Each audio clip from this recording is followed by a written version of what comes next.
guys, welcome back to my channel. Today's video is going to be my March reading wrap up, and I'm super excited because I read a bunch of good books this month. So the first books that I'm going to be talking about, I'm going to pop up on the screen somewhere. So I read the first 125 episodes of the Olympus webtoon. So the first 75 are bound in physical copy, which I got from my library, all three of those. And then I read the other 50. I actually downloaded the Webtoons app, and that's where I ended up reading them. I absolutely love them. It's a Hades and Persephone retelling. Well, actually, it's not even a retelling. It's just about Hades and Persephone. And I actually have never read a Hades and Persephone anything. I don't really read Greek mythology, so I didn't really know anything about them going into it, but it is so good, you guys. I was like solidly obsessed there at the beginning of the month. That was like all I read for a while. But I absolutely loved it. And so I know that there's going to be 2 more bind ups made with 25 each, which is why I'm including just the covers of those 2, because I technically already read those ones, just not in the bind up in my phone. So it's kind of hard to rate graphic novels, but I will say if I enjoyed the ride, enjoyed the journey, enjoyed the characters, and I liked the art style, it's a 5-star. So gave it 5 stars, really, really loved it. Definitely recommend checking it out. It's kind of hard and annoying to read on your phone, but I honestly just couldn't wait for the bind ups. So here we are. So yeah, so that's what I started the month out with. Absolutely loved, 5 stars.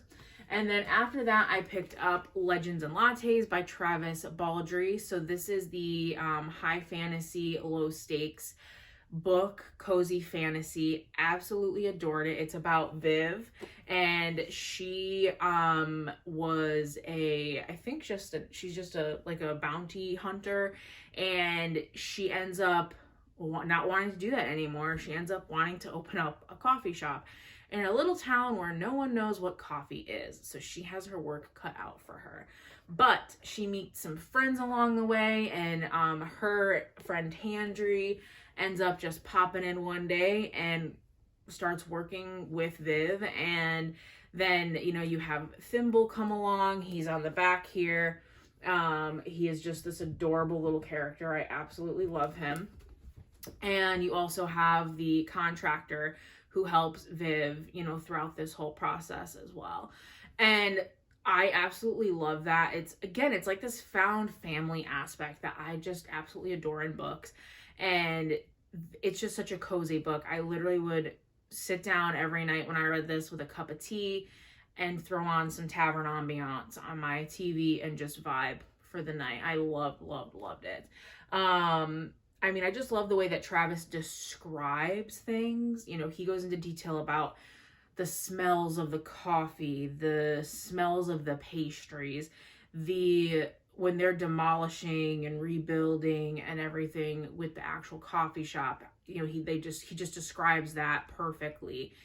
His descriptions are what honestly kept me enthralled, which is so crazy to me, because usually I'm like, okay, can we move on? Let's get to the plot. What's happening?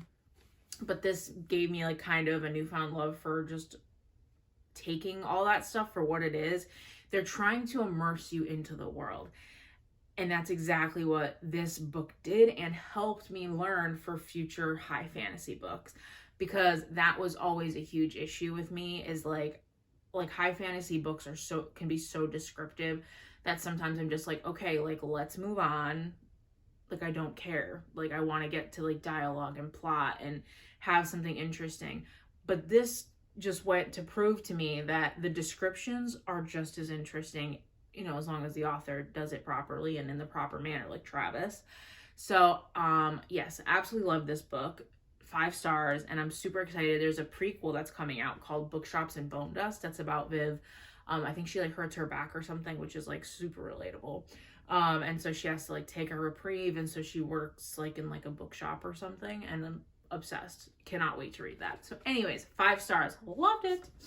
So then after that, I picked up these 2 books, obviously my Crescent City books, House of Earth and Blood, House of Sky and Breath. So I gave them both 5 stars. So House of Earth and Blood, I am not going to give the description on the inside of the flap here because I went into it blind, and I kind of knew because I'm on Sarah J Maas, like not TikTok, Instagram, all that kind of stuff. So I kind of am always like seeing just like little things. So I kind of knew some stuff that happened, but because I didn't look in the blurb, there was something that happened.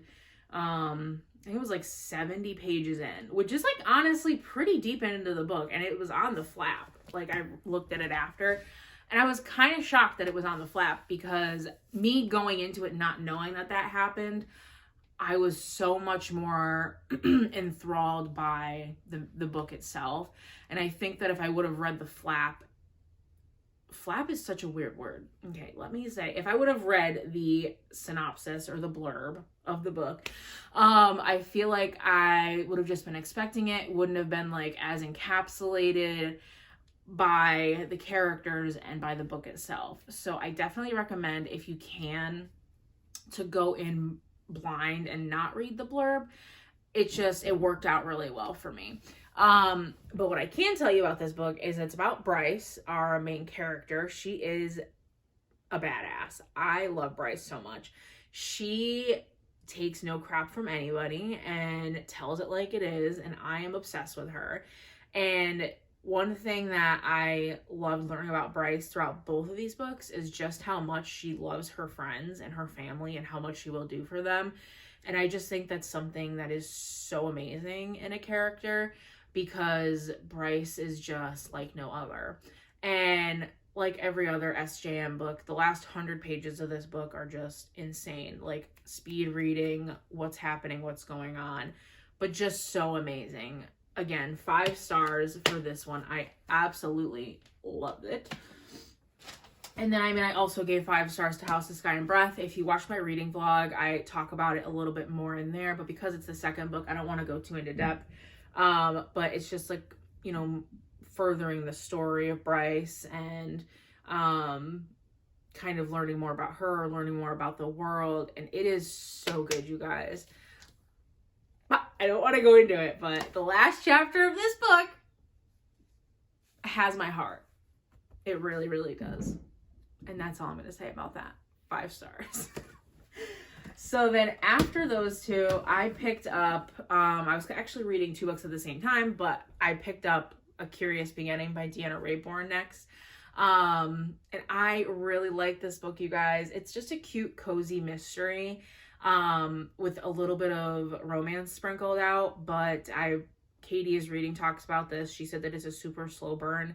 So, it kind of happens, throughout the 8 or 9 book series, I think it is. And so that's just something that I'm along for the ride with. So essentially this book is about Veronica Speedwell. She, her aunt passes away and she's ready to go kind of like live her life by herself. And then she gets back to like the cottage where she was staying with her aunt, and there's a man there like ransacking the place, and she like tries to like, run him off, and then he ends up trying to kidnap her and take her in his carriage. But then the Baron, a German Baron, shows up and scares that guy away. And then he tells Veronica, like, you're in grave danger. We need to get you out of here. And she said, okay. And just goes along for the ride. So, love that. Veronica's so funny. She literally is just like go with the flow type of chick. Love it. So this book is set in London in 1800s, and I have never read like a historical book, like fiction book like that, and I absolutely loved it. I was just so in the vibe of that book. Like, I just love the way they speak, and I'm just obsessed. And it was just such a good book. And then you meet Stoker, who is the romantic interest throughout the series, and at first it's like, kind of like he's annoyed with her just because he just doesn't like people, which is relatable. And then obviously their relationship grows, they're becoming friends, and by the end of this book you just learn more about both their characters. But it's just about the journey, honestly. Like, this book is vibes. That's kind of what I get from it. And it's just really, really good. I thoroughly enjoyed it. I already have the next 2 books in the series that I do plan on picking up, but I gave this a 3.75 stars. I think because it was such slow burn romance that's why it didn't get like a 4 or a 5. But I also feel like this book is just a good time, good vibes, and 3.75 just felt right. So really did enjoy it, though. I really like Deanna Raybourne's writing, so I'm excited to kind of get more into that. And I think once I also get a little bit more attached to the characters, I'll be rating the books a little bit more highly. It's a relatively short book, so you don't get a chance, I feel like. With like thicker books, you get like a chance to like get so enthralled with these characters. And I feel like once I get a couple more books deep, that's exactly what's going to happen. And I'm going to just fall in love with this series even more. But I kind of like what these remind me of is like a show on like ABC where every book is like an episode. Okay. Like you have like a conflict, you have stuff happening, you have like friendships, but by the end of the book, like it's wrapped up, you know, like there's nothing left to the imagination essentially besides like maybe the romance, but that's also like in an ABC show, you know. But you have that main case that you like wrap up at the end of every episode, and that's kind of the vibe I get with these books. You have the main case that you wrap up by the end of the book, but you keep following the characters throughout their journey, and I love that, so I'm here for it. So I also read, I technically DNF'd it, Bookshop and Barbarian by Morgan Stang. Again, I talked about that pretty in depth in my vlog. Didn't like it. There was a fourth wall break many a times, and it just drove me insane, you guys. So I quickly dove away from that, got out of Dodge. I just don't read it if you don't like the fourth wall break. Like that was honestly like the only thing that I didn't like about it. I like the cozy vibes. Essentially it's about Maribel.